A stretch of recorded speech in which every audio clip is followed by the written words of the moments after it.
तो चलो, तो ये सभी बैंक डेवलपमेंट बैंक है। हम बता ही दिए कि अलग अलग क्षेत्र के अलग अलग बनाया गया है। ये सभी जो है RBI एक्ट 1934 के तहत शेड्यूल बैंक नहीं है।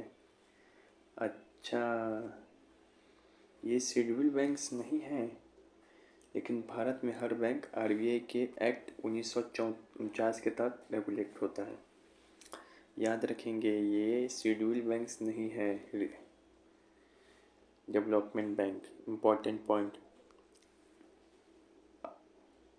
लेकिन RRB जो आपको बताए थे, ये शेड्यूल बैंक्स है, लेकिन ये जो ऑल इंडिया फाइनेंशियल इंस्टीट्यूशन है, ये शेड्यूल बैंक्स नहीं है।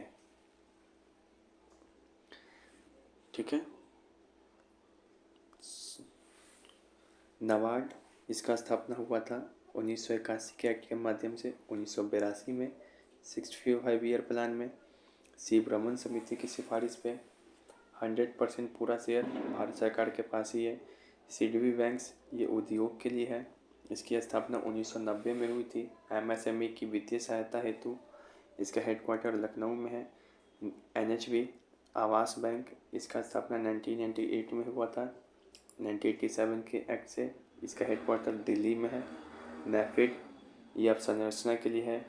इसका स्थापना 2021 में हुआ था। इसमें गवर्नमेंट ऑफ इंडिया का शेयर अब 26% है। एग्जिम बैंक, इसका स्थापना 1982 में हुआ था 1981 के एक्ट के माध्यम से। तो नाबार्ड हो या एग्जिम बैंक हो, दोनों का स्थापना 1982 में हुआ था। इसका शेयर 100% गवर्नमेंट ऑफ इंडिया के पास है। और एक चीज़ बताए थे, ये जो सारा बैंक है ये RBI एक्ट के 1934 के तहत शेड्यूल बैंक्स नहीं है। ठीक है। फिर से यहाँ पे बोल रहा है विच one of the following is not a commercial bank. बहुत बढ़िया क्वेश्चन है।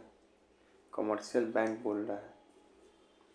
HSBC SBA ये सब क्या शेड्यूल बैंक्स भी है प्लस कमर्शियल बैंक्स भी है। लेकिन ये सिडबी हो गया, नाबार्ड हो गया, ये सब अखिल भारतीय संस्थान है। एग्जिम बैंक हो गया, NHB हो गया। ठीक है ना।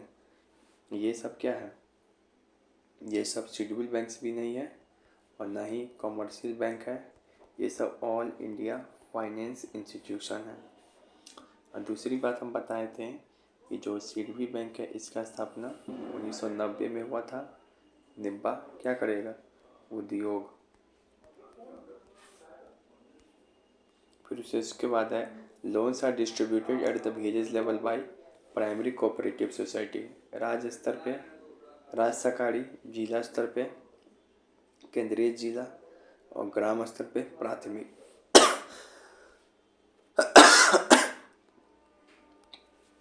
फिर से यहाँ पे बोल रहा है what is the role of NABARD in agriculture credit system.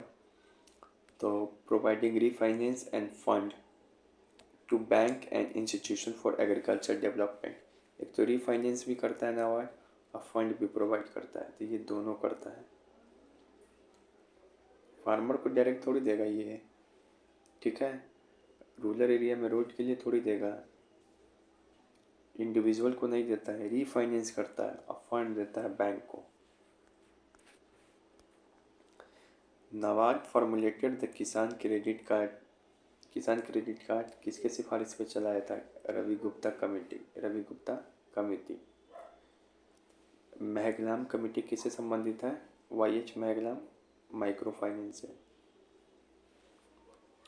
What is the minimum maturity period of commercial bank. Minimum 7 दिन होना चाहिए। अभी जितना बताए थे ट्रेजरी बिल हो, इसका था 91, 182, 364। कमर्शियल पेपर हो 7 से 1 ईयर तक। सर्टिफिकेट डिपॉजिट हो 7 से 1 ईयर तक। कैश मैनेजमेंट बिल हो मैक्सिमम 90 डेज, 90 डेज के अंदर का था। तो मिनिमम देख रहे हो, मैच्योरिटी पीरियड कितना है, 7 डे। निम्नलिखित में से किस समिति ने भारत में राष्ट्रीय कृषि और ग्रामीण नाबार्ड की स्थापना की सिफारिश की। सी ब्रह्मन। नाबार्ड का स्थापना हुआ था 1981 के तहत 1982 में।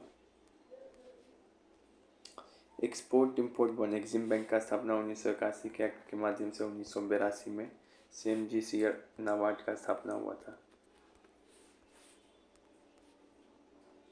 अब है यहाँ पे NBFC वो है, ये सारा काम बैंक वाला करता है, लेकिन ये डिमांड डिपॉजिट जमा स्वीकार नहीं करता है। फिक्स डिपॉजिट हो सकता है, लेकिन ये डिमांड डिपॉजिट जमा स्वीकार नहीं करता है। ठीक है, एनबीएफसी का ये इम्पोर्टेंट पॉइंट है। एनबीएफसी क्या करता है? फाइनेंस करता है। यह आरबीआई एक्ट 1949 के तहत रेगुलेट होगा। ये कंपनी एक्ट के तहत काम करता है। नियामक आरबीआई, सीआरआर रखना पड़ता है, सीआरआर नहीं रखना पड़ता है, ये भी इम्पोर्टेंट है। जमा स्वीकार करेगा, ऋण देगा। ये जमा स्वीकार नहीं करता है, डिमांड डिपॉजिट नहीं देता है, लेकिन ऋण देता है। ये साख सृजन करता है, ये साख सृजन नहीं करता है, सिर्फ ऋण देगा। और इसका काम क्या है? फाइनेंस करना है। तो तुमको ये इसमें अकाउंट कैसे खुलवा लेगा? ठीक है। क्रेडिट क्रिएशन नहीं करता है। डीआईजीसी इंश्योरेंस करता है, लेकिन डीआईजीसी एनबीएफसी का इंश्योरेंस नहीं करता है। ठीक है। बोला भारत में विदेशी मुद्रा कोष का संरक्षण कौन है? फॉरेक्स रिजर्व कहाँ जमा होता है? आरबीआई के पास ही जमा होता है। नॉन बैंकिंग फाइनेंशियल इंस्टीट्यूशन क्या करता है? कैन नॉट, तो ऋण दे सकता है, ऋण देता है। ठीक है, तभी तो फाइनेंस करवाते हैं। निवेश करता है, बैंक से उधार लेता है, लेकिन ये डिमांड डिपॉजिट नहीं करता है और चेक भी इशू नहीं करता है, और ना ही ये तुम्हारा क्रेडिट क्रिएशन करेगा, ना ही तुम्हारा अकाउंट खोलेगा। ठीक है, क्योंकि डिमांड डिपॉजिट इसमें है ही नहीं। तो डी मोस्ट बीबीआई लाइन है ये। किसके लिए? एनबीएफसी के लिए। फिर यहाँ पे which one of the following statement about the NBFC is not correct? NBFC can not accept demand deposit, ये सही है। NBFC can not gives loans, ये गलत है। एनबीएफसी लोन देता है, भले डिमांड डिपॉजिट हो, चेक हो, ये इशू नहीं करता है। एंड ये NBFC can not afford deposit insurance facility, DICGC, हाँ ये भी है। डीआईसीजीसी का इंश्योरेंस नहीं करता है, ऋण तो देगा ही। NBFC does not hold banking licence, ये बैंकिंग लाइसेंस इसके पास नहीं है। शेड्यूल्ड बैंक्स में कहाँ पर आता है? ये नहीं आता है। NBFC can issue demand draft, नहीं। हाँ, अच्छा चलो, तुमसे कोई पूछे मनी मल्टीप्लायर क्या होता है इकोनॉमी में, तो लोगों का बैंकिंग हैबिट इंक्रीज करता है। डिफरेंशिएटेड बैंक क्या होता है? तो वित्तीय समावेशन हेतु नचिता मोर समिति डिफरेंशिएटेड बैंक का संकल्पना 2015 में प्रस्तुत किया। ये देखो, स्मॉल फाइनेंस बैंक जमा स्वीकार करेगा, ऋण प्रदान करेगा छोटे छोटे व्यापारियों को, और आरबीआई के पास ये जमा करता है। अपने कुल ऋण का कम से कम 50%, यानी कि 25 लाख तक देना होता है। मेन कैपिटल 200 करोड़ है। भारत में 12 वित्त बैंक है।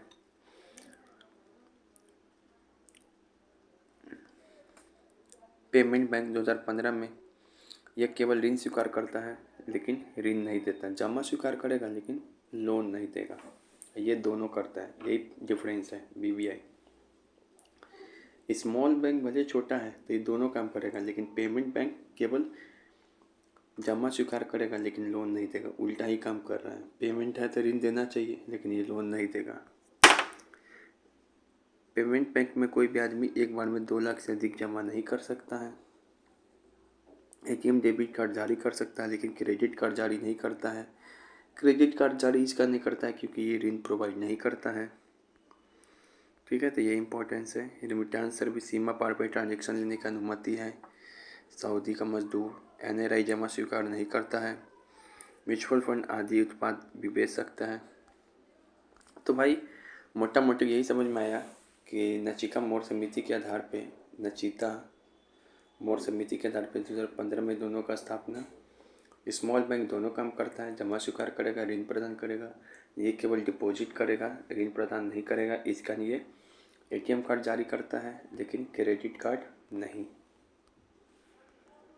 पेमेंट बैंक के बारे में 10 ईयर का अनुभव हो, शेयरधारक के 10% से अधिक हो। अच्छा, माइक्रो फाइनेंस बैंक का टेन्योर कितना होता है? तो माइक्रो फाइनेंस गरीब परिवार को मिलेगा जिस 1 लाख रुपए से कम ऋण ही मिलता है इसमें लोन, वो भी बिना गारंटी के, कम ब्याज पे।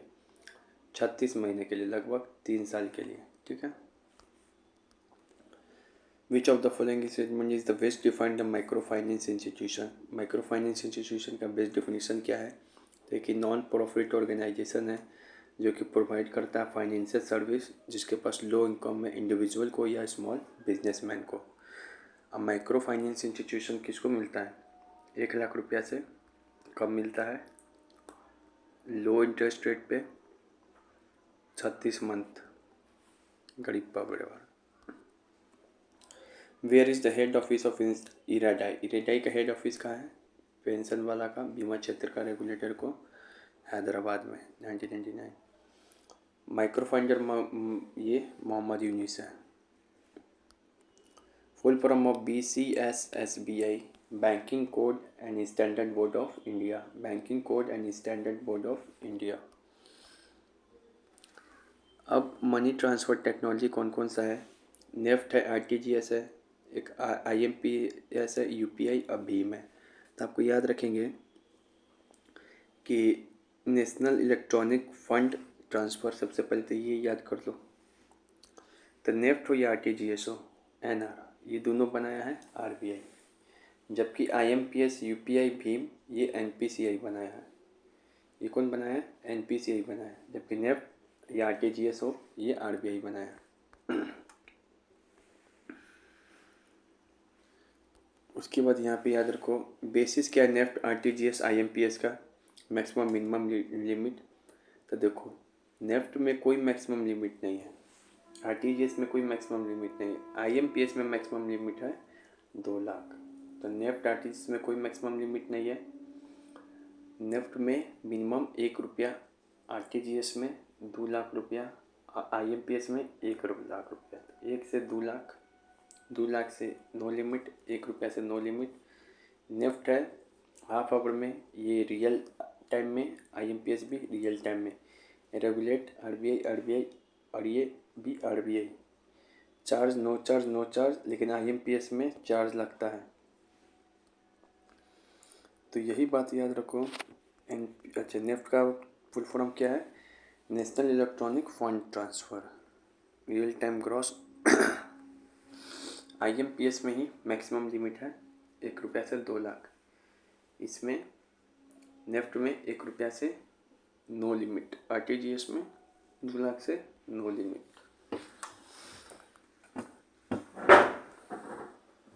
रियल टाइम में दोनों है। नेफ्ट हाफ आवर लगता है नेफ्ट में। RTGS मतलब राजेश, तो उसका 2 लाख रुपये से ऊपर था, तो 2 लाख रुपये से ऊपर no limit. Real time upper limit of RTGS no limit है, मिनिमम कितना है? 2 लाख रुपये है। और नेफ्ट का क्या था? नेफ्ट का था 1 रुपया से नो लिमिट। और IMPS का 2 लाख से,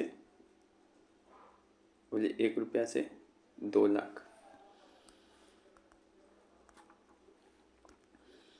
विच कोड इज यूज, ये करने के लिए कौन सा कोड चाहिए? IFSC कोड, 11 अंक का जो रहता है, शुभ शुभ 11 अंक IFSC। According to RBI guideline, payment bank will not issue. Payment bank क्या करता है? डिपॉजिट जमा स्वीकार करता है लेकिन लोन नहीं देता है। लोन नहीं देगा तो आपको ATM देता है, लेकिन ये क्रेडिट कार्ड नहीं देता है। B, जबकि स्मॉल बैंक दोनों काम करता है। Which of the following link all ATM, सारे ATM को लिंक कौन किया हुआ है? RBI नहीं, NPCI, national payment corporation board. Self help linkage programme, ये 1992 में चला था, नाबार्ड के द्वारा शुरू किया गया। नाबार्ड, SBI एग्रीकल्चर, नाबार्ड की स्थापना नाबार्ड एक्ट 1992 से हुआ। नाबार्ड रिफाइनेंसिंग, ये तो हो ही गया। सेल्फ हेल्प लिंकेज ग्रुप किसके द्वारा शुरू किया गया? नाबार्ड के द्वारा। नाबार्ड के माध्यम से, याद रखेंगे, UPSC में पूछा था। बैंक लेड प्रोग्राम योजना 69, BPSC लॉन्चेड इन 1969। अच्छा, मुद्रा बैंक, मुद्रा बैंक का स्थापना हुआ था 2015 में। मोदी के 1 साल बाद मुद्रा आया। मुद्रा सिडबी की सहायक निकाय किसकी? मुद्रा बैंक सिडबी की। सिडबी का स्थापना 1990 में हुआ था उद्योग के लिए, निर्भर उद्योग करेगा। यह अपने सदस्य वित्तीय संस्थान जैसे वाणिज्यिक बैंक, आरबीआई, एमसीएफसी को वित्तीय सहायता देता है। अच्छा, मुद्रा लोन में क्या है? शिशु, किशोर, तरुण। शिशु 50,000, किशोर 50,000 से 5 लाख, 5 लाख से तरुण 10 लाख, 50,000 से 5 लाख, 50 लाख से 10 लाख। प्राचीन काल में गंगा का दक्षिणी क्षेत्र क्या कहलाता है? अनर्थ नहीं, अनर्थ तो गुजरात में क्षेत्र है। गंगा का दक्षिणी क्षेत्र मगध कहलाता था। अब यहाँ पे देखो, अभी एमएसएमई का नया डिफिनीसन है। एमएसएमई क्या है? कंट्रीब्यूट कर रहा है 45% इंडिया के एक्सपोर्ट में, 36% मैन्युफैक्चर में। 36। एमएसएमई का नया है एक तरफ है इन्वेस्टमेंट, एक तरफ है करोड़ में लिमिट। इन्वेस्टमेंट कितना करेगा? तो यहाँ पर है 1 से 25, 2.5, 10 से 25 करोड़, 50 से 125। कैसे याद रखेंगे? 1, 10, 50, 1, 10, 50, 1 से 25, फिर से 10 से 25, फिर 50 से 125। इधर टर्नओवर कितना होगा? इन्वेस्टमेंट हो गया तो टर्नओवर तो ज़्यादा ही होगा। तो 5 से 10, 50 से 100, फिर से 50 से 100, फिर 250 से 500, 5 से 10, 50 से 100, फिर से 250 से 500, 50, 25, ठीक है। इधर भी चल रहा है 25, 25, 125। 1, 10, 1 से 25, 2.5, 10 से 25, 50 से 125। फिर उधर क्या है? टर्नओवर 5 से 10, 5 से 10, फिर 10 से 100, फिर 250 से 500। अब यहाँ पे एएसओ में इसी बार क्वेश्चन पूछा था, एमएसएमई का 2025 के बजट के अनुसार क्या है लिमिट? तो लिमिट क्या है 2025 के बजट के अनुसार? बताओ, ए और बी सही है। इन्वेस्टमेंट कितना था? 1 से 25। इन्वेस्टमेंट कितना था? 1 से 2.5, फिर से है 5 से 25, फिर 5 से 25 था, फिर कितना था? 125 था इधर, इधर 50 से 125 हो गया, ठीक है। नहीं, 10 से 150 हो गया। इन्वेस्टमेंट कितना है? 5 से 10 करोड़, फिर 10 से 50, और फिर उसके बाद कितना है? 250 से 500, ठीक है।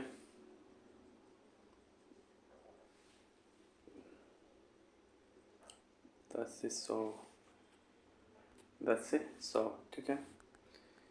ये भी देख ले एक बार, 50 से 100 है। भूल जा रहे बार इम्पोर्टेंट है। 50 से 100 है, 50 से 100 है, 5, 50, 50, 10, 10, ठीक है।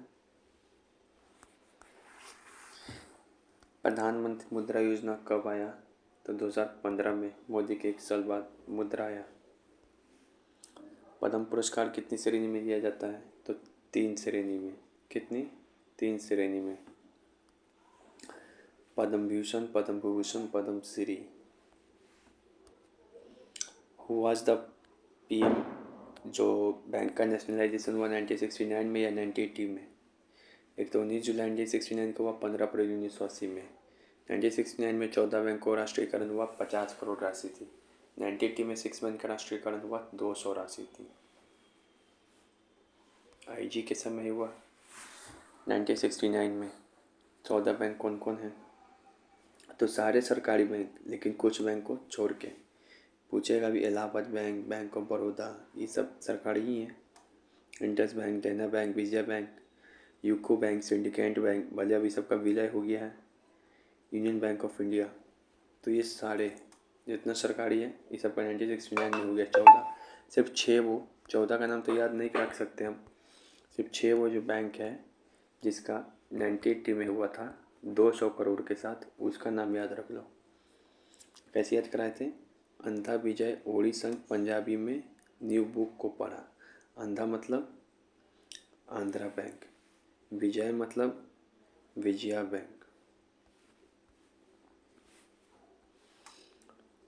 पंजाबी मतलब पंजाब बैंक या सिंध बैंक, ओरी मतलब Oriental Bank of India, new book मतलब न्यू बैंक, को मतलब कॉरपोरेशन। तंधा विजय ओरी संघ पंजाबी में न्यू बुक को पढ़ा। यही याद रखना है कि 1969 में 1980 में हुआ था, जबकि सब का 1969 में। तो which one of the following years is related to SARFAESI act? एक बार फिर से बता दे रहे हैं। अंधा विजय ओडी संघ, ओडी मतलब Oriental Bank of Commerce India, OD संघ पंजाबी में न्यू बुक को पढ़ा कॉरपोरेशन में। बाकी सब जो बड़ा बड़ा बैंक का नाम है जैसे कि देना बैंक, इंडियन बैंक, ये सब, यूको बैंक, ये सब का 1980 में ही हो गया था। Which one of the following year is related to SARFAESI act? SARFAESI act कब आया था? 2002 में। सरफेसी दो बार ऐसे है तो 2002 ऐसे याद करेंगे। सरफेसी एक्ट में ही 2002 में ही क्या है? एआरसी का प्रावधान है, जबकि डेब्ट रिकवरी ट्रिब्यूनल का प्रावधान, एसेट रिकंस्ट्रक्शन का प्रावधान है, एसेट रिकंस्ट्रक्शन कंपनी का प्रावधान है सरफेसी एक्ट में, जबकि डीआरटी डेट रिकवरी ट्राइब्यूनल का प्रावधान है आरबीआई एक्ट 1993 में। सरफेसी एक्ट क्या है? तो ये देखिए, वाणिज्यिक बैंक से नीलामी संपत्ति, ये सब लिखा हुआ है। 6 महीने से अधिक समय तक भुगतान करने में अगर कोई चूक जाए, उधारकर्ता को 60 दिन का समय मिलता है। इसके तहत अदालत कोर्ट की अनुमति के बिना संपत्ति जब्त कर सकता है। बिना कोर्ट की अनुमति के बिना ही बैंक संपत्ति जब्त कर सकता है। तो ये है सरफेसी एक्ट। किस पे लागू नहीं होता है? तो एग्रीकल्चर लोन पर नहीं प्रभावी होगा। 1 लाख रुपए से कम पे प्रभावी नहीं होगा। अगर कोई 20% दे दिए, बाकी 80% दे दिया तो इस पर भी प्रभावी नहीं होगा। सरफेसी एक्ट केवल सुरक्षित यानी कि सिक्योर्ड लोन पे, कोलेटरल वाला पे ही लागू होता है। एआरसी का प्रावधान, एसेट रिकंस्ट्रक्शन कंपनी, इसको बैड बैंक्स भी बोलते हैं एआरसी को, सरफेसी एक्ट के अंदर ही प्रावधान था। एआरसी खोलने के लिए 100% पैसा होना चाहिए। IDCRL अंडर विच एक्ट डेब्ट रिकवरी ट्राइब्यूनल इस्टेब्लिश? तो एआरसी था कहाँ पे? सरफेसी एक्ट में 2002 वाला में। और डेब्ट रिकवरी ट्राइब्यूनल 1993 का आरबीआई एक्ट है, उसमें है आरडीबी एक्ट। ठीक है, इसमें क्या था? एआरसी था कंपनी। ट्राइब्यूनल बाद में बना 1993 में अधिनियम से। 20 लाख रुपए से अधिक मूल्य का ऋण डीआरटी में सुनवाई होता है, जबकि 20 लाख रुपए से कम का सिविल कोर्ट। स्ट्रेस एसिड में क्या क्या शामिल होता है? एनपीए, रिकंस्ट्रक्शन लोन और return of asset. Asset NPA, reconstructed loan, return of asset. कोई व्यवसाय परिस्थिति मूल्य की शून्य घोषित कर रहा हो, इसका अब कोई भविष्य मूल्य न रह गया। अच्छा, दिवालियापन और इंसॉल्वेंसी का मतलब क्या है? तो ये 69 पेज में पूछा था, वीडियो भी देख सकते हो। एक है दिवाला, एक है दिवालियापन। दिवाला क्या है? दिवाला एक वित्तीय स्थिति है, कानूनी प्रक्रिया नहीं। कानूनी प्रक्रिया क्या होता है? दिवालियापन। ठीक है, और इन दोनों के लिए एक इंसॉल्वेंसी कोड बना था 2016 में। उसी में IBBI नियामक निकाय है, रेगुलेटरी निकाय है इंसॉल्वेंसी के लिए। तो ये फोर्थ स्टेटमेंट सही है, जबकि ये दोनों तीनों गलत है। अगर ये दोनों को इंटरचेंज कर देंगे तब सही है। इंटरचेंज कर देंगे तब सही है। यहाँ देखो दिया हुआ है इंसॉल्वेंसी एंड बैंकरप्टी कोड कब आया 2016 में। इंसॉल्वेंसी क्या है? दिवाला एक वित्तीय स्थिति है जब कोई व्यक्ति संस्था बकाया होने पे अपने ऋणों का भुगतान करने में असमर्थ हो। क्योंकि बैंकरप्सी दिवालियापन क्या एक कानूनी प्रक्रिया है जहाँ देनदार की संपत्ति देनदार के लिए समाप्त या पुनर्गठित किया जाए। ठीक है। फिर आईबीसी कोड के अंदर ही रेगुलेटर बॉडी कौन है? आईबीबीआई, जी बीपीएससी में पूछा था। हाँ है रेगुलेटर बॉडी। साक्षी के यहाँ से कल खाना क्या कल हम तू कल देखा ये देख लेना। अच्छा, प्रधानमंत्री जनधन योजना कब आरंभ हुआ? ये बिहार ऐसे में भी पूछा था। मोदी आया जनधन लाया 2014 में। इसका कुछ पॉइंट है प्रधानमंत्री जनधन योजना का। शून्य शेष राशि वाले भी खाता खोल सकते हैं, कोई पैसा नहीं है कि जरूरी रहे। यह लाभार्थियों के लिए 1 लाख रुपये का दुर्घटना बीमा कवरेज करता है और 30,000 रुपया का जीवन बीमा कवरेज। 1 लाख रुपया दुर्घटना में, 30,000 रुपया जीवन बीमा पे। प्रधानमंत्री जनधन खाते का क्या है ये सब दिखाया जा रहा। ओवरड्राफ्ट फैसिलिटी दिया जाता है 6 महीना बाद कम से कम 10,000 रुपया निकाल सकते हो। तो ये पॉइंट और ये पॉइंट याद रखेंगे। अटल पेंशन योजना कब शुरू किया गया? 9 मई 2015 को मुद्रा योजना के साथ ही। अब यहाँ पे देखिए बहुत सारा जो अटल पेंशन योजना हो 2015, मुद्रा योजना 2015, प्रधानमंत्री जीवन ज्योति बीमा योजना 2015, प्रधानमंत्री सुरक्षा बीमा योजना 2015, आईबीसी कोड 2016, सरफेसी एक्ट 2002, प्रधानमंत्री जनधन योजना 2014 तक। केवल ये इम्पोर्टेंट है, याद रखिएगा, बाकी सब 2015 ही है।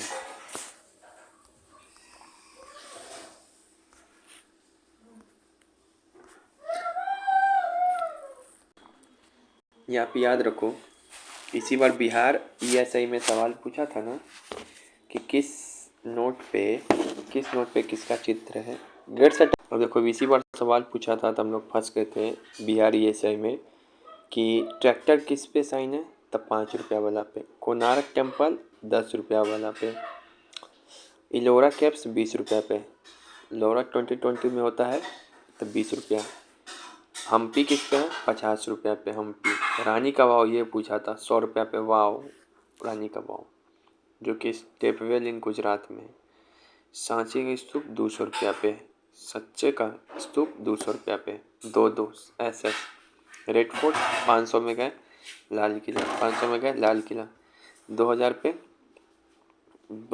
पे है मंगलयान, 2000 पे है मंगलयान, कोणार्क टेम्पल किस पे था 10 रुपया पे, और किस पे कन्फ्यूजन हो रहा है 50 रुपया पे हम्पी है, 100 रुपया पे रानी का वाव है, 200 पे सांची का स्तूप है, 500 में गए लाल किला, कर्नाटक एलोरा 20 रुपया पे। हिंदी और अंग्रेजी के अलावा नए 500 रुपया या कोई भी नोट पे कितनी भाषाएं लिखी रहती है? तो टोटल भाषा लिखा रहता है 17, जिसमें 15 + 2 ऐसे लिखते हैं। 15 में 2 क्या हो गया? इंग्लिश और हिंदी। तो ऐसे पूछ रहा है टोटल कितनी लिखा रहता है कोई भी नोट पे? 17 भाषा। ये भी बिहार ईएसआई में सवाल पूछा था किस किस भाषा पे लिखा रहता है। तो देखो असमी, बंगाली, गुजराती, कन्नड़, कश्मीरी, कोंकणी, मराठी, मलयालम, ठीक है ना, असमी लिखा रहता है इम्पोर्टेंट, नेपाली ये भी इम्पोर्टेंट, उड़िया ये भी इम्पोर्टेंट, पंजाबी ये भी इम्पोर्टेंट, संस्कृत, तमिल, तेलुगु, उर्दू, तो ये सब लिखा रहता है। ठीक है। कौन कौन नहीं? नेपाली लिखा रहता है। कौन नहीं लिखा रहता तो याद रखेंगे उड़िया भी लिखा हुआ है, सॉरी। कौन नहीं लिखा रहता है? मैथिली, ये नहीं लिखा रहता है। आपको लगेगा कि लिखा हुआ है, यही बिहारी ऐसे में पूछा था, मैथिली मार के आ गए थे कि लिखा हुआ है। सिंधी ये भी नहीं लिखा हुआ, बोरो ये भी लिखा हुआ नहीं है, डोंगरी नहीं लिखा हुआ, भोजपुरी नहीं लिखा हुआ, राजस्थानी नहीं लिखा हुआ। कौन कौन लिखा हुआ है ये याद जरूर रखें, इसमें कन्फ्यूजन होगा। नेपाली है, भले नेपाली भाषा है, उड़िया भी है, उड़ीसा लोग, पंजाबी भी है और असमी भी है। बाकी सब तो याद रहता ही है, ठीक है। भारत में निम्नलिखित नोटों में से कौन सा भारत सरकार द्वारा मुद्रित होता है? तो केवल 1 रुपये का नोट छोड़कर सभी आरबीआई जारी करता है। भारत में वित्त सचिव किस मुद्रा के नोट पर हस्ताक्षर करता है? केवल 1 रुपये पे, बाकी सब पे आरबीआई गवर्नर। 10 रुपये के नोट पे हस्ताक्षर करता, सब पे आरबीआई। तो ये पढ़ लिए। अब क्या करेंगे, स्क्रीनशॉट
खाता नहीं।